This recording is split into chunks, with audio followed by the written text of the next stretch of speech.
Are you investigating project-based learning? Are you a seasoned PBL teacher or leader? Do you need more PBL resources to help you or your team on the journey? If you answered yes to any of these questions, I have the perfect resource for you. Go to whatispbl.com and you can choose the resources by your role. If you're an administrator, grab the administrative resource. If you're a teacher, put in teacher. We're going to differentiate that for you. So go to whatispbl.com to find out great resources that will help you on your PBL journey. Welcome, I'm Ryan Stoyer. I serve as the leader of Magnify Learning, and I'm also the host of the PBL Simplified Podcast. Our big, hairy, audacious goal is to have 51% of schools using PBL by 2051, affectionately known as 51 by 51. We see a better world in the future when the majority of students are graduating purposeful instead of passive. When students, teachers, and principals all know their purpose and are working in their areas of genius, we think the world will be a better place. Thank you for tuning in today so we can help you simplify the PBL process and bring your vision off the page and into your school. On the fourth Wednesday of the month, I bring you a PBL leadership guest. And sometimes it's somebody from the business world or sports or education. The insights are to help you take your vision off the page into your school. You've got a vision. First, you have to get it out of your heart onto the page and then off the page and into your school. That's one of the main roles that you serve as a leader. Today, we have a guest who continues to be a major advocate for project-based learning through action and word. Brittany Tinkler is an elementary facilitator who just won the prestigious Milican Award. She's a PBL Certified Facilitator with Magnify Learning, and she just won this award for her impactful work in the classroom. And one of the reasons I love this award is that you don't actually apply for it. It's an award that people have to find you, right? So she's just a teacher working diligently and inspirationally in the classroom, doing amazing things for kids. And that light shines and people notice. The Milican Educator Awards were created by Lowell Milican in 1987. They've rewarded and inspired excellence in the world of education by honoring top educators around the country with $25,000 unrestricted awards. Not an accolade for lifetime achievement, though, or the proverbial gold watch at the exit door. The Milican Educator Award targets early to mid-career education professionals for their already impressive achievements, and more significantly, for the promise of what they accomplish in the future. Brittany is a perfect example for this award. Super excited that she was honored. I think you're going to love this episode. Her humility is something we should strive for. Her passion lights up her classroom and anyone that she serves during the summer as she's facilitating workshops as well. Her passion goes throughout her district, which is a high-flying district. We've got some great things happening in Indianapolis, and you should follow her on Twitter, but also the district. I think you'll love it. Brittany's also a PBL Certified Facilitator helping Magnify Learning run PBL workshops over the summer. Her passion for PBL is super evident, whether she's in the classroom, leading a workshop, or on a podcast. So get ready to be inspired and uplifted by this PBL leadership guest interview with Brittany Tinkler.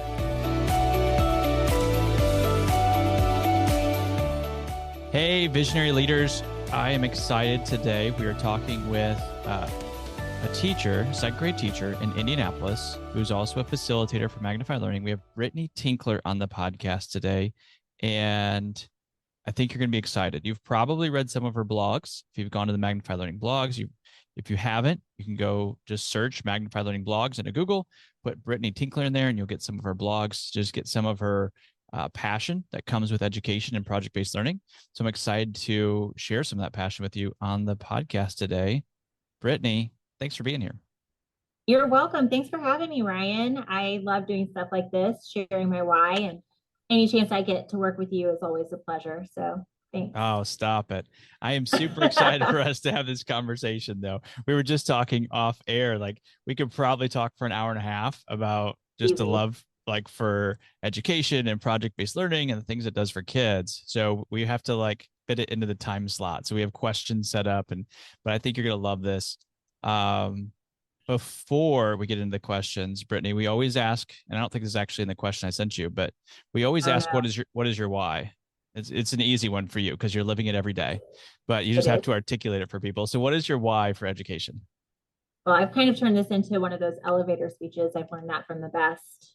There you Thank you, go. Ryan, for that tip.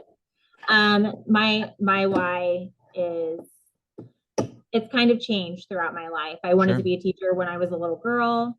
I used to play school. My idea of education was a beautiful one, right? And then I started school and I developed some really big academic gaps as a child.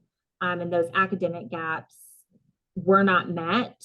And my need to know the why was not understood by most teachers. And so those academic gaps turned into behavior gaps as I got older. And so my philosophy for wanting to be a teacher completely flip-flopped. It went from, oh, school seems like it's really fun and beautiful, I want to be a teacher, to I know I need to be a teacher because I need to be able to identify the strengths in every single child, because if I can do something to stop a kid from feeling that I felt for a little bit in my educational career, then Yeah. I want to be put in that position. So my why starts there, and it's grown and grown and grown with every child that I've met that needs a little extra love or a little extra motivation. Yeah. I love that. And you're a great Twitter follow. I just know the work you're doing in your second grade classroom. Like, you are bringing that to your learners every day.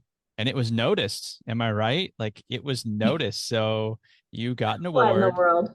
Yes, we have to talk about this because you were noticed with a national award, right? So tell us a little bit about that. Like, what's that look like? um, it's shocking, really.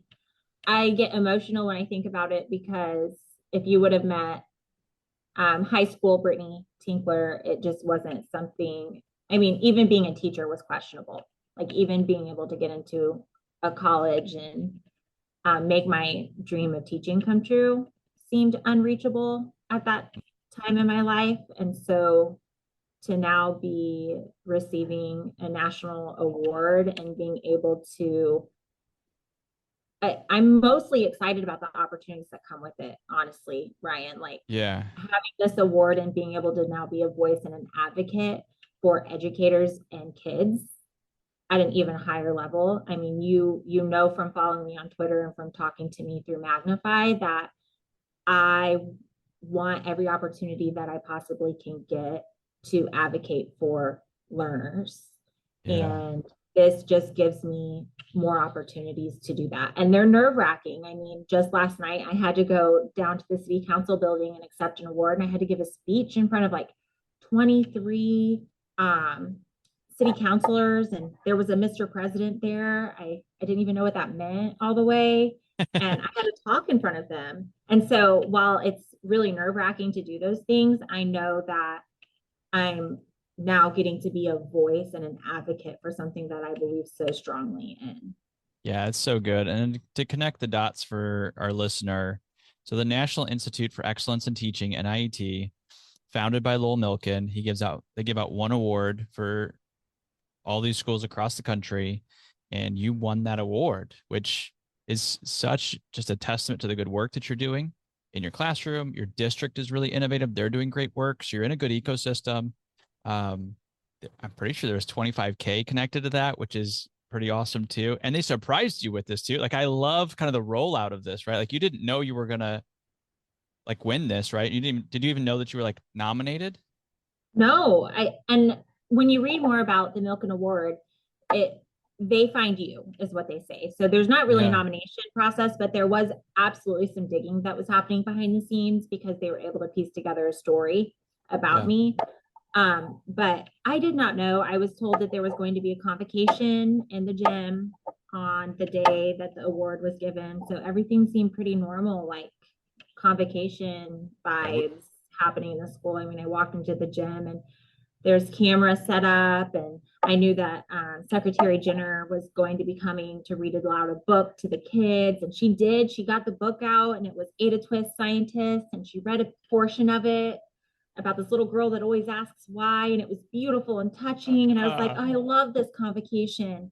And then they start talking about this award, and they bring our student council up and they bring them in on the award, and they're giving clues. And I'm looking around the cafeteria like, oh my gosh, I work in the best school district in the world. Like, who is getting this? Like, there's so many. Is it her? Is it him? Like, oh my gosh, there's so many great people. Who can it be? And they say my name, and my face went real serious. It was like when my husband tells me a really bad joke, where I'm like, I don't know if I'm like, are you kidding me? Like, whose name? And one of my students, he turned around and oh my gosh, he was so cute. He grabbed my hand and he said, Mrs. Tinkler, that's you. You have to go up there. You can do it. Take deep breaths. So good. He was like using all of our strategies to get me to go up and be brave. Yeah. And all the same things that you taught him, right? Like I know that's in your classroom. That's so good. And I just love it. Cause like you mentioned, like Brittany Tinkler in high school, like Brittany in high school was not likely to win this award, but like your journey has brought you here, your passion for giving back to learners. Like that's what our work's about, right? Like you're just living out your why.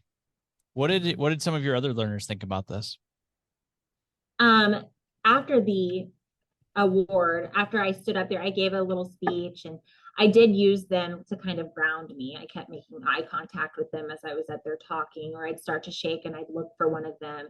And they did more than I think they realized to kind of keep me grounded up there. Yeah. And after the cafeteria cleared out, my kids stayed and they ran to me and looked me in my eyes. And a group of them said, we knew it was going to be you. We were looking right at you the whole time. And they hugged me and they smiled. And I was like, really? You really thought that? And they're like, yeah. And what's really cool is that not just me, but our superintendent, Mr. Mapes, and my principal, Mr. Bush, and myself have been finding ways to use this experience to inspire them and make them realize that when you overcome hard things, when you identify your strength and your passion and your why, and you use that to give back to the world, then good things happen to you. Yeah. And so Mr. Mapes and Mr. Bush actually surprised me even. Again, I've had enough surprises for the year. I said, let's stop now. But they bought my whole class this book, Ada Twist Scientist, that Katie Jenner, Secretary Jenner, read to the kids. And when I pulled the book out, I didn't even pull all the books out. This was just last week. But I pulled out the book. I was going to read it aloud to them because they hadn't heard the whole story yet. Okay. And one of my students saw the cover and he yelled out, guys, don't you remember that book? It's the book that pretty lady read when our teacher won that Milkman Award. She called it the Milkman Award. It was super good. Cute. But like they're now connected to this experience. And it's like, how can I use this experience? Take it off of me, but use it to inspire them. Yeah. And it's even gotten to our high school, Perry Meridian High School. Okay. They have a Focus magazine or newspaper that they send out every Friday. And one of the high school students asked to interview me. We met at a Starbucks on a Saturday morning. She gave up some of her time and she met me in person. She met my kids and she interviewed me on this. And I really, during that interview, had the focus and the goal of what can I share from this story, from my story, that will inspire high school children. And so now that the story has come out, there's things in there that tell how I've overcome things that you think you're never going to overcome. And that's exactly what I wanted that story for that audience to be. Yeah. So it's not just inspiring my kids, but it's inspiring kids. And I hope that it keeps doing that. Yeah. And it's going to, and I think you're inspiring adults too, right? Like you're going and speaking to different groups. You do that when you're facilitating a workshop over the summer. And we're doing that right now. So yeah. One of the things I'd love to have you share is sometimes we hear like, hey, here's Brittany who's won this award. She's doing amazing things. And sometimes our teachers look up and say, well, but that's Brittany. Like, I don't think I could do that. So what are some changes that you've made in your classroom or your practice from the first couple of years when you first started teaching to now? I think that the number one thing is to just always remain open-minded. And that's not something that's really different. That's just something that you can work to create that mindset at any point in your life. There's books. Atomic Habit is a really great book to read, but you get out there, there's books to read to kind of help you develop a mindset that is the learning mindset. There's even a book with that title, I believe. But having that, if you're open to receiving feedback from people and asking questions from people and reflecting at the end of even a really hard day when there's like going to be a full moon and you're really feeling defeated and exhausted, but you're asking that question of what is it that I'm doing? What can I do that's going to impact the kids and make tomorrow a better day? If you've got that learning mindset, you can become the greatest educator possible for your kids. Yeah. So always have that. Right. That's the number one thing. But also, just because of that learning mindset that I have, and reflective as well. Reflective, being able to identify honestly what I'm doing wrong and how I'm going to make it right. And having those hard thoughts or conversations about myself has helped. And I've now, shifted from where in the beginning of my career, I was doing very project-y work. I knew that I wanted to be a teacher and I wanted to bring people in. I did do community partner stuff, but I didn't know it was called community partner stuff. I tried to have my kids make cute little posters and, the cutesy craftivity type things. And learning about PBL has really been a big shift to me because now the things that I'm doing are being done all together with intention, with guidance, with purpose for an end goal or an end outcome that we're working towards. And those community partners are a piece of the puzzle. And the posters we're creating are giving me benchmark information on how my students are doing with their research and where we need to go next. So it's not just the cute stuff that I was trying to do before, it's intentional. Along with learning about PBL, being an instructional coach for a little while really allowed me to dig into standards and understanding the scaffold of standards. And I have such learning about that and linking it to PBL is really giving me a clear focus. Because I know that I've taught different grade levels, first, second, and third. So I have a very clear understanding of like where foundationally I need first graders to be so that by second grade, they're still accomplishing this standard, but at a deeper or more depth or rigorous level. And so what I'd be doing in this part of this project for this student is going to look different for this student. So scaffolding standards has been a big eye opener for me. And then trying to use every story that I get from my students to add to my ability to empathize, I think is something else. So, can you give us an example of that? I think that's a powerful point. Like 11 years of teaching, every year I'm adding to what I know students can go through. Every year I get a new story from a student. And so if I learn that I have a student who is not talking, not open, they don't have a vocabulary, they feel like, okay, I'm already in second or third grade, I cannot read, I can't identify my letters, I have no strengths, they're feeling down on themselves. It's critical to show them a strength. You have to find a strength in every single kid, because once you find that and they feel like they're good at something, then they're going to have the desire to learn all those other things that they're not doing yet. It's not that they can't do it, they can. And it's hard to understand that, because you get a kid and you want to just say they can't do this. I don't know what it is. We need to do all of these things, but really it's just they haven't had that motivation yet, or someone tell them, no, you're a great artist. Oh my goodness, you can draw. Look at those colors. Look at that detail. That is a story right there. Now let's sit together and stretch out our letter sounds and try to write some words. Yeah. Form some sentences. That's so good. It's such a gift that you obviously have. And like, I don't have that gift. Like I would have to work really hard at that. And I'm very positive. Like I'm generally delusionally positive, but I love the way that you can sit down with the learner and not see the deficit, right? Like you don't sit down and say, well, you can't read, right? You're such a awesome artist. Like, so here's what I pulled out of that, Brittany. I heard like growth mindset and a reflective mindset together, right? Like allow you to grow each day, wherever you are, like whoever's listening, whatever classroom, whatever state, it might be Missouri, Florida, wherever you're at, K-12. If you're reflective, you have a growth mindset, you're going to grow wherever you're at. If it's your first year, your 10th year, your 40th year.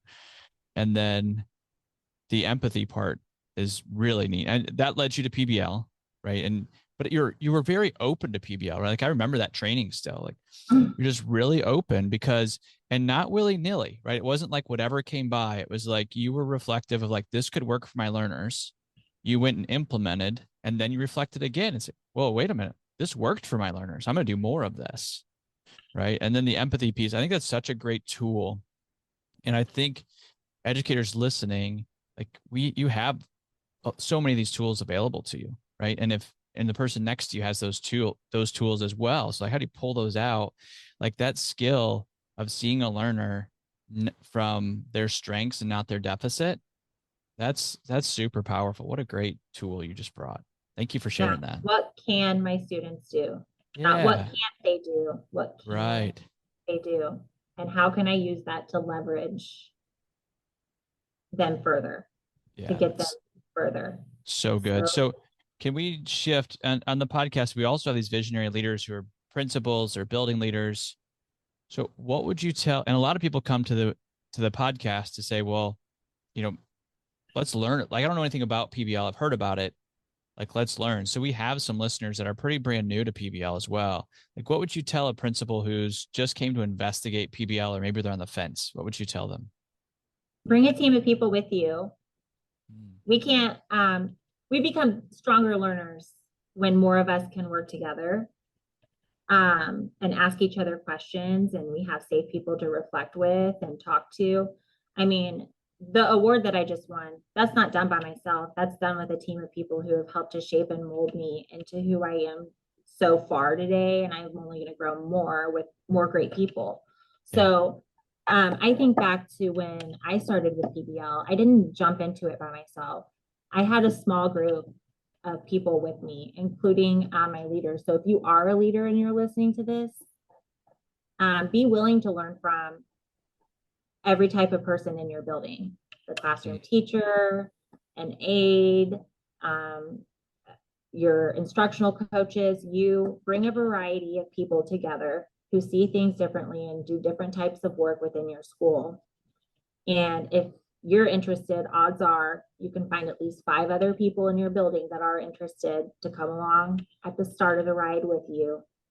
And then read books. Ryan's books have helped me a lot. Actually, he talked about when I did my first project, I kept reflecting. I made a whole T-chart of things that were a mess and things that were beautiful, and how do I clean up this mess? And his book would like answer my question as I went along the way. So you have to be okay with the first few projects kind of just being messy and being able to come back to that mess and say, okay, how do I make this protocol work better next time? Or, how do I make this piece more meaningful because my students weren't really engaged as much as I thought they were going to be next time? But you've got to have a team of people to do that with. You can get feedback from each other. You can have meetings. You can go and visit schools that are doing PBL and get some ideas from them and pick their minds, and then come back and debrief about those meetings. You can read books about PBL, keep listening to these podcasts. Maybe you do a podcast study where you listen with that team of people and come back and talk about them once a month. So instead of like a book club, it's like a podcast club. I don't know. Yeah. But I really think it's critical to get a team, because once that team becomes interested, what's really beautiful, what I've seen happen and what I'm hoping is going to be happening at the school I'm at now, is a couple of people start implementing it in the classroom and they love it. And then people start to notice, wow, I saw you had firefighters come in with all that gear. What was going on? And you say, oh, well, next time you can join. That was a community partner. And they start to pick the brains of those few people who are trying.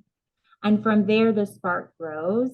And if you are a leader, as you hear that spark grow, you have the opportunity to bring companies like, well, Magnify Learning, to bring us to school and do a training, facilitate a training, so that all teachers have the opportunity to try a project finally. So it's a slow process, but when done intentionally and with purpose like that, then everyone comes on in a positive light. It's not a forced thing. It's a people becoming interested and curious, driving from curiosity. Right. Is Yes. probably the best way to start heading into a shift like that. Right. But I think what's once people going on? try it, they're pretty sold. Isn't that amazing? Right. It's like, it's the way we've always wanted to teach, right? Like when we get into teaching, when you hear teachers talk about their why, like this is the way that they want to teach when they really find project-based learning, like done well. So I love that advice, Brittany, of, start a spark, right? Like you don't have to start with a giant flame, like start with the spark, get a couple teachers that are interested. You can start with a book study, investment of $15 or whatever, or a school visit. Like you can go see someone else do it. That's something I recommend a lot on the podcast. Like when you hear stories like this from Brittany, like you should go find Perry Township in Indianapolis and you should go visit. Like we recommend that highly, actually. Take a lot of schools from around the country, because at the district level, they get that we need to be a student-centered learning environment and that we need to be meeting kids in a way that might be different than it was 50 years ago. And they're doing it with the right mindset. So it's a really neat place to be and come visit. And then if you are visiting, you can take some of those things back with you. So find a collaborative group to get started with, go visit, and then start studying, get trained. Beautiful. I love how you can take my words and really like condense them into the top three things. Right, like, there you go. So that's my gift. You can go back and like write this. I'm impressed.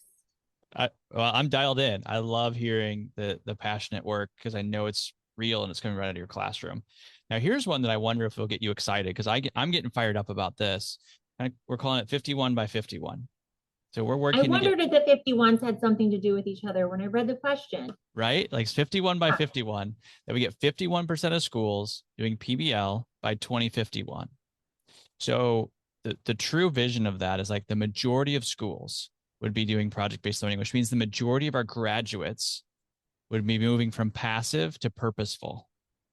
So what do you think the world looks like if the majority of students are graduating with a PBL education? They're moving from passive to purposeful.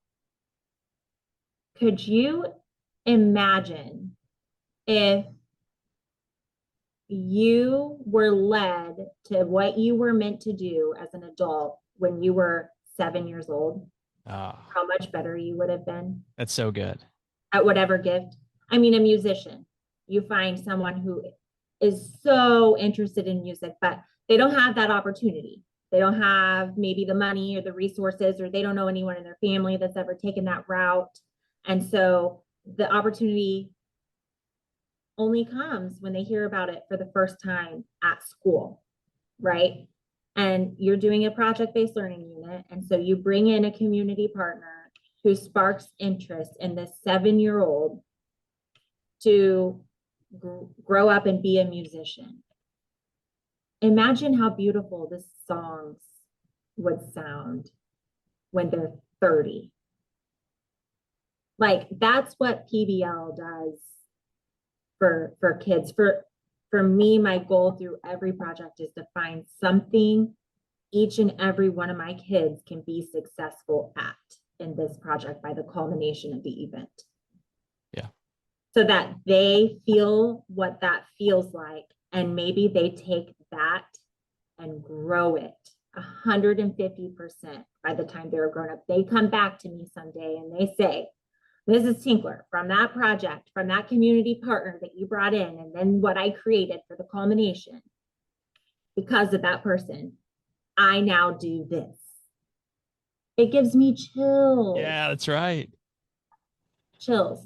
That's so good. Brittany, do you know we've got a school down Foster Heights in Kentucky. They did a project, kindergarten, first grade, and they published a book. So I had some of the kindergartners who were on the podcast, and one little girl says, "I'm an author." Yes. Right. Yes, and then you the are. next, yeah, that's right. It's so good. And the other one says, "Well, I'm an illustrator." They didn't even say it wasn't like my role was an illustrator. It's like I am an illustrator. Isn't that so good? Yes, I'm like crying almost, because those 5-year-olds, that author and that illustrator, they are an author and illustrator. They've published books, and they're going to say that affirmation to themselves over and over and over and over and over. What are they going to be doing when they're 16? Things bigger than I'm doing now. Right. 100%. I'm not even going to say my age, but yeah. Right. Like they're on a podcast, like they'll be podcasting way better than I am. Right. By the time they're at 16. Right. At 16. Right. Who knows what they're doing as they grow older? Because PBL made them believe in themselves. Yeah, that's right. We've seen it, haven't we? We've just seen it over and over again. Yeah. That it's just so real. So this is the question, Brittany, that I'm stuck on for the next 29 years, is like, what does the world look like when it's 51 by 51? And there's definitely some work to do, but that's the vision, right? Like things change when you've got, a CEO that thinks differently because they've been thinking about this role and how they can support their people for such a long time. Somebody who's running the food bank that's known that they were meant to do that, since they were 15, right? Or when they were 7, they dreamed up that they wanted to be a nurse, right? So they're gonna be the best nurse possible. It's just going to be some amazing things. And those scientists, those nurses, those bank CEOs, like they're in your classroom. Yeah, they are. Aren't they? Now I see them every day. And I tell them, don't you forget about me when you go off and change this world. I do. I say that. I promise. I know you do. Like, that's what I want our listeners to know. Like the visionary leaders that are here, like I want your teachers to listen to this episode. Not because we need downloads, but because your teachers need Brittany Tinkler eyes, right? And sometimes we almost have that, right? Like we get into teaching because we want to do great things for kids, and then we get in, and gosh, it's so hard, and it's right, it's real, right? Like we can't get around that, but we've got to get those eyes that say, "Hey, 8-year-old that just called me a bad name, like you're going to be a scientist." That's why you can't say those words, because you are going to be in this lab sometime, and you can't say that, and I believe in you. Yeah, let's change those words. So when you are in the lab and you want to say something, say this instead. Try this affirmation. Yeah, that sounds so much better. Right? Then you can't do that because it says so, right? Or because it's against our rules. It's like, that's what we're looking for. And that's really what the PBL movement is all about. And Brittany, I think you embody that. So I just want to affirm the work that you're doing. Like you got that award because it really does just acknowledge the good work and the passion and the heart that you have for kids in the classroom. And, we're just so proud of that. You can share that with other educators across the country, whether it's a blog or this podcast or trainings, things like that, or the other new opportunities that you're getting because of this award. It's just such good work. So thank you so much for that work. And thank you for sharing today. Really appreciate it. Well, thank you. Thanks for being a part of my journey. You're a part of it. I hope you know that. Oh, so happy personally and Magnify Learning. But yeah, so good. Happy to be a part of the journey with you, my friend. So much fun. Hey, PBL Simplified listener, you visionary learner. I hope this inspired you. If you've got a pulse, it inspired you. So I want you to think of some takeaways from this episode, and you might need to listen to it again, where you can write some things down. But let this empower you. Let this engage your teachers. Like, let them know that the passion is important and that the work is hard, but it's totally worth it. And let this episode just kind of inspire them. And as you do that, you'll engage your learners, you'll tackle boredom, and you'll transform your classrooms. So go lead inspired. Thank you for listening to this episode of the PBL Simplified Podcast. Would you help us achieve our vision of 51 by 2051? One small step you can take to help us out is to leave a review of the PBL Simplified Podcast. Scroll down to the bottom of our show page, select a star rating, and leave a review. Your review helps others find this podcast. When you leave a review, the next visionary leader will see your words and join us.